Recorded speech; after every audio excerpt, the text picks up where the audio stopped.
Yo, what is that, YouTube? It's your boy Legend, and I am back with another video. You already know what this is just by looking at the thumbnail. What if Naruto was a failed experiment, part 8? If you guys like this video, make sure you hit that like button, subscribe while you're at it. We have a new like goal. We raised it by 1, so the like goal is going to be 8 likes. But if we could get more, that would be awesome.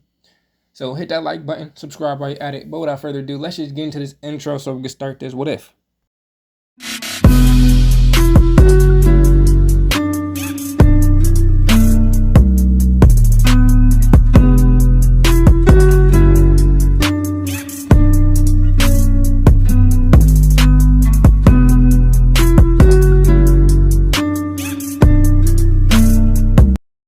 The morning crept in slowly, the pale gray light filtering through the curtains and spilling across the wooden floorboards of Naruto's bedroom.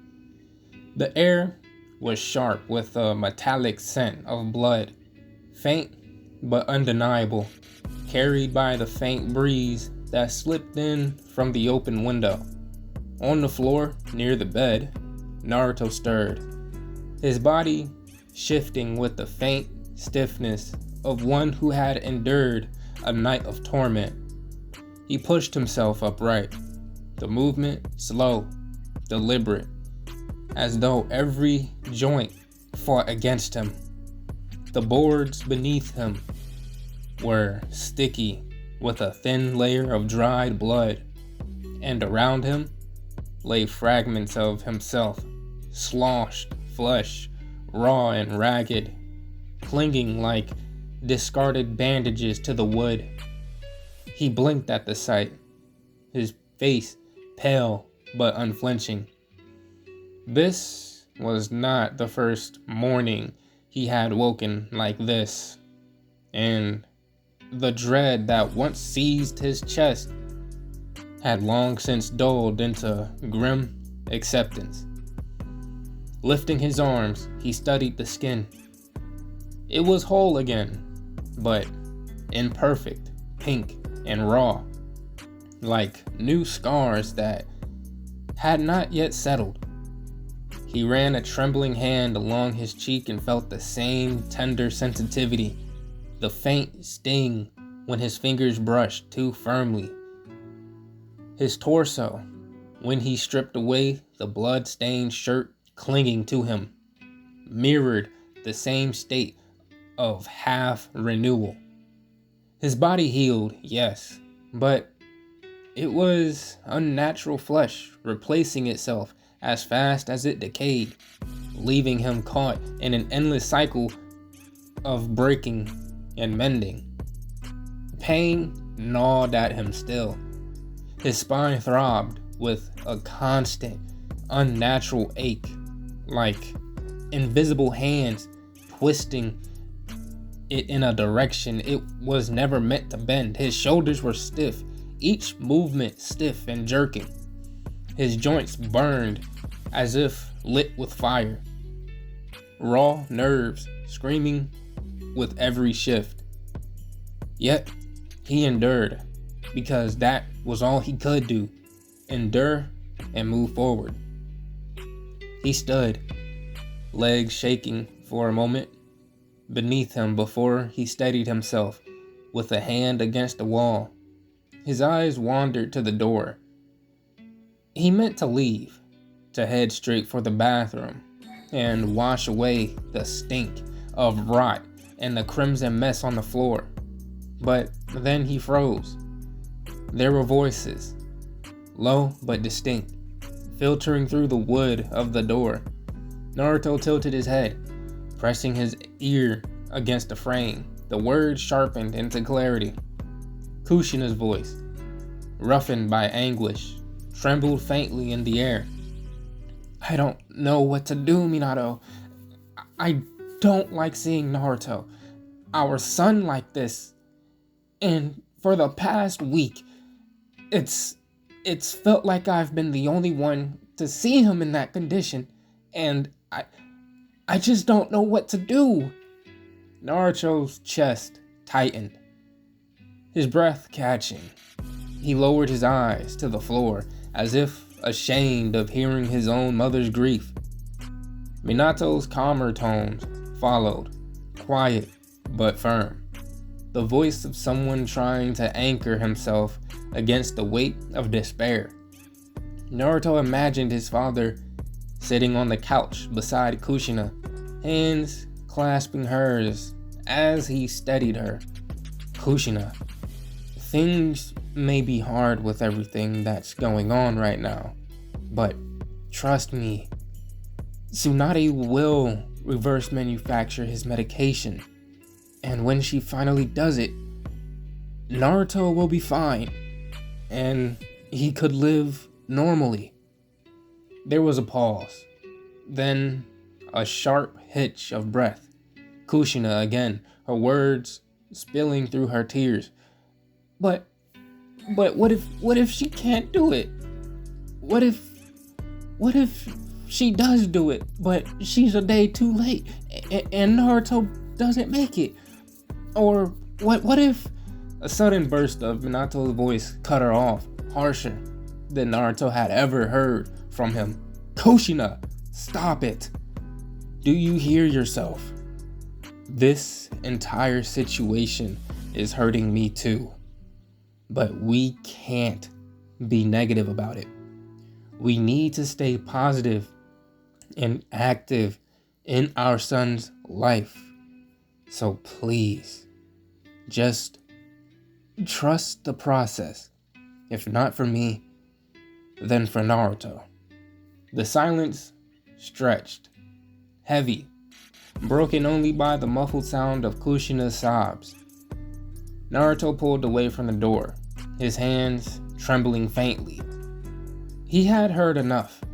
His feet carried him forward before his mind had time to decide.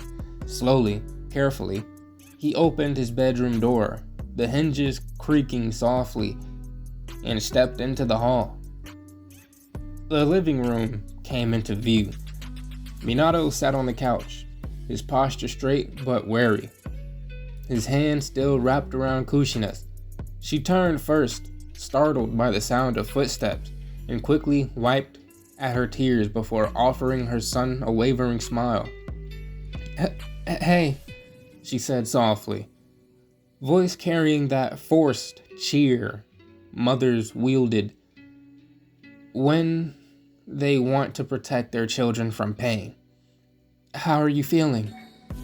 Naruto didn't answer immediately. Instead, he moved past them toward the kitchen with measured steps, his body stiff, his expression neutral. He opened the cupboard, pulling free a mop and bucket, and carried them to the sink. His voice came quiet, flat, as though the words themselves weighed him down.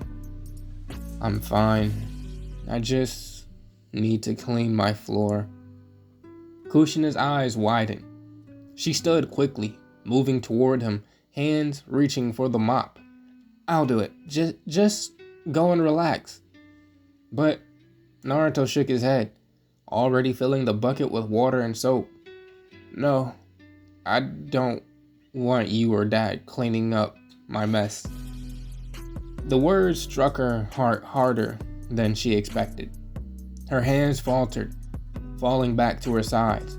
For a moment, she could only watch him. The way he refused her help. The way he shouldered even this private horror on his own. Slowly, she leaned forward, pressing a soft kiss to his forehead. Naruto jerked back instinctively, a hiss escaping him as the raw, tender skin flared with pain. Her breath caught in her throat, guilt flashing across her features. From the couch, Minato finally spoke, his voice even but carrying a note of gravity. Hey, Naruto, there's a visitor that came to the village for you. She came all the way from the Hidden Sand village. So when you're able to, I'd like you to spend some time with her. Naruto only nodded faintly, his expression unreadable. The bucket filled to the brim. He turned off the water and carried it back to his room, His footsteps echoed quietly through the hall until the door closed once more behind him. In the privacy of his room, he bent low and began to mop the floor. The water turned red quickly, swirling with the faint flecks of discarded flesh. And with each sweep of the mop, the scent of iron dulled, faded. He worked until the boards were clean again, until no trace of the night remained. When he finished, he carried the bucket to the bathroom and poured the tainted water down the drain. The faint splash echoing against the tiles. The mop and bucket went back to their place, hidden away. Only then did he step into the shower, peeling the remnants of dried blood and torn flesh from his body. The water ran hot, cascading down his frame, and the crimson stains swirled at his feet before vanishing into the drain. He braced himself against a tile, head bowed, eyes closed as the water washed over him. For a moment, he let the warmth ease the ache, let the steady hiss drown out his thoughts. But no matter how long he stood there, the fire in his joints remained. The raw sting of healing flesh never ceased, and the weight of his parents' voices still echoed in his ears. The water had long since cooled when Naruto finally turned off the shower. Steam still clung to the mirror in a hazy blur, curling faintly along the corridors of the bathroom. He stood still for a moment, the quiet drip of water from his hair echoing against the tile floor. His breath came slow, steady, but not without pain. Each inhale seemed to stretch at the tender flesh of his ribs, and each exhale brought with it a faint tremor that he could not quite suppress. When he stepped out, he reached for the towel on the rack and began to dry himself carefully, mindful not to rub too harshly against his skin. To his surprise, it no longer burned the way it had yesterday. The raw pink had begun to fade, returning slowly to the more natural pale tone of his complexion. His hands, once trembling and bruised, flexed with more strength than before. It wasn't much, but it was something.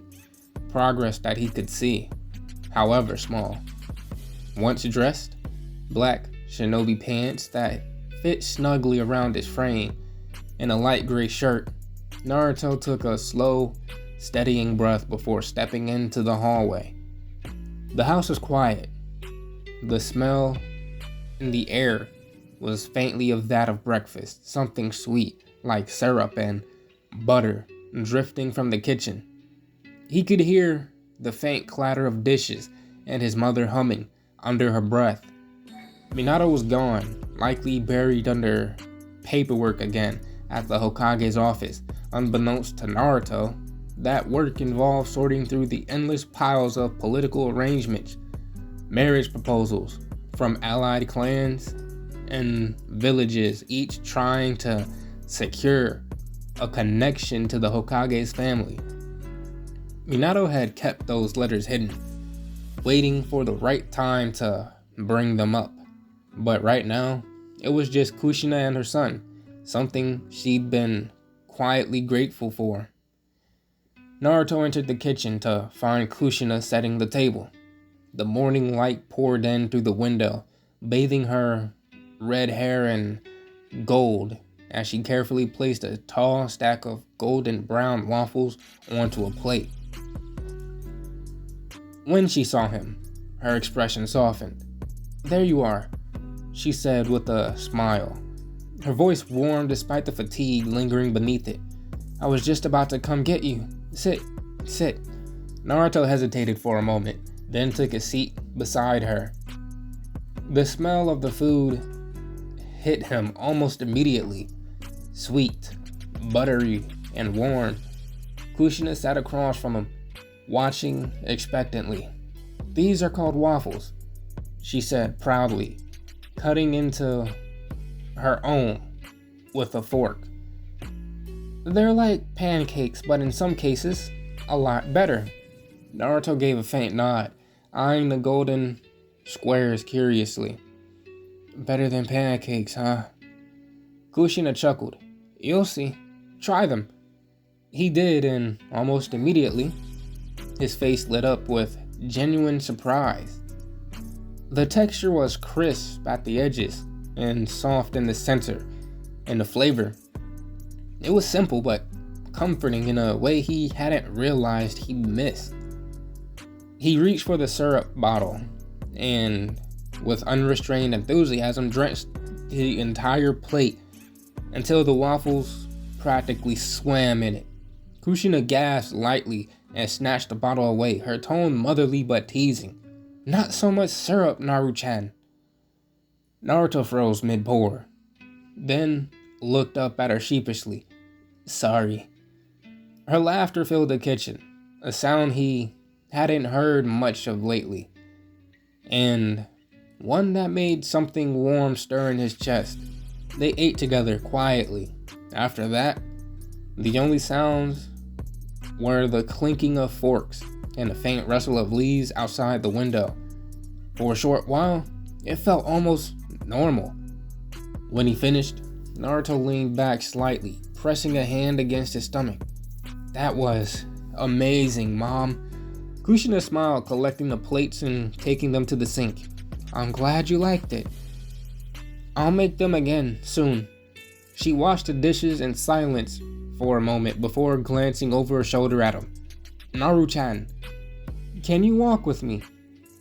Remember, you have a visitor from the hidden sand. I'll bring you to her.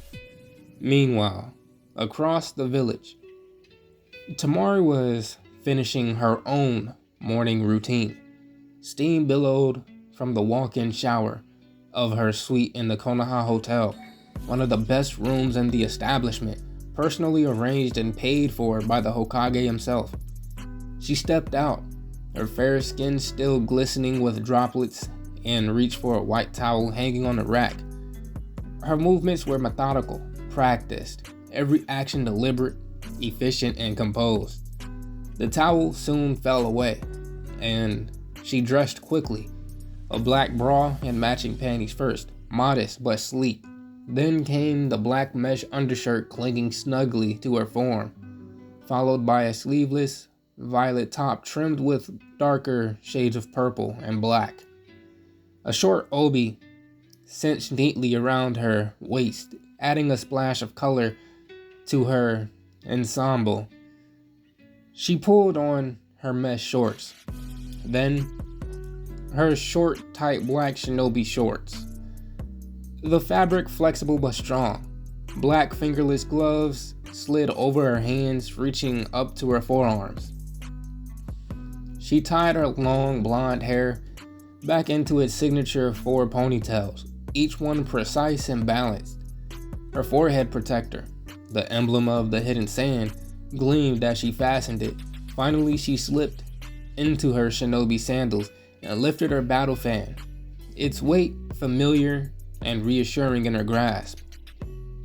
When she stepped into the sunlight filtering through the tall hotel windows, she looked every bit the seasoned kunoichi, confident, sharp, and beautiful in a way that carried quiet danger. She made her way down to the lobby, intending to head out for a brief walk before her meeting with the Hokage. But as the elevator doors opened, her sharp teal eyes immediately caught sight of 2 familiar figures. One she knew from reputation, and another who could only be her reason for being here. Kushina Uzumaki, the red-hot habanero of Konoha, stood near the entrance, her fiery hair impossible to mistake. Beside her stood a boy, blonde, blue-eyed, and almost painfully familiar. Temari paused, taking a moment to assess him. He was a little shorter than she'd expected, about 5 foot 6 inches maybe, but he carried himself with quiet composure. His clothes were simple: black Anbu-style pants, gray shirt, and clean sandals. His face, though, struck her the most. There was something hauntingly reminiscent of Minato in the shape of his jaw, and the calmness in his eyes, though beneath it lingered a kind of fragility, a shadow that didn't belong to someone his age. She approached, tapping Kushina lightly on the shoulder. "Oh, Temari," Kushina greeted, her smile genuine. "We actually came to see you." Temari raised an eyebrow, but before she could respond, Kushina took Naruto gently by the shoulders and pushed him towards Temari. "Naruto, this is Temari. She's who your father wanted you to spend some time with. She arrived yesterday. She would have met you then, but..." Kushina hesitated, biting her lip. "You had that emergency, so Minato had to push back the meeting." Temari's expression softened slightly, but she said nothing. Kushina gave a small wave and stepped away. "I'll leave you two to it. Have fun, alright?" Naruto watched his mother go, then turned back to Temari. His expression was calm, though his nerves were obvious in the stiffness of his shoulders. Hi," he managed. A slow, knowing smirk curved Temari's lips. "Hi yourself, Blondie." He blinked, uncertain how to respond, which only made her smirk deepen. "Come on, Naruto. Let's walk and talk." Before he could object, she hooked her arm around his, a gesture so casual yet so unexpected that Naruto nearly tripped over his own feet. Temari chuckled under her breath, clearly amused by his flustered reaction. As they left the hotel and stepped into the sunlight, she began teasing him gently, asking questions that seemed innocent, but carried subtle traps. Every so often, she'd twist his words, pretending to misunderstand, just to watch him stammer and blush. It was harmless fun for her. But for Naruto, it was something he hadn't felt in a long time. The heat of embarrassment, the awkwardness of normal human contact. For once, he wasn't being pitied, studied, or mourned. Temari noticed that too. There was something about him that drew her in. The quiet resilience in his eyes, the way he moved as though he was always in pain but never complained. She found herself strangely fond of him already. And somewhere, watching from afar, another pair of eyes burned with quiet jealousy. Ino Yamanaka stood hidden behind a nearby tree, her hands clenched into fists as she watched Temari's arm looped through Naruto's. Her blue eyes narrowed, a faint spark of anger flaring within them. "What does this bitch think she's doing?" she muttered under her breath. "With my Naruto." The breeze carried her words away, unheard by anyone but herself. But deep down, she knew this was only the beginning. But guys, I'm going to end it off right here. If you guys enjoyed the video, make sure you hit that like button, subscribe while you're at it. Remember, the like goal for today is 8 likes instead of 7, so hit that like button. If we could get more, that would be amazing. But I'm out, and I will see you guys in the next video. Stay blessed, y'all.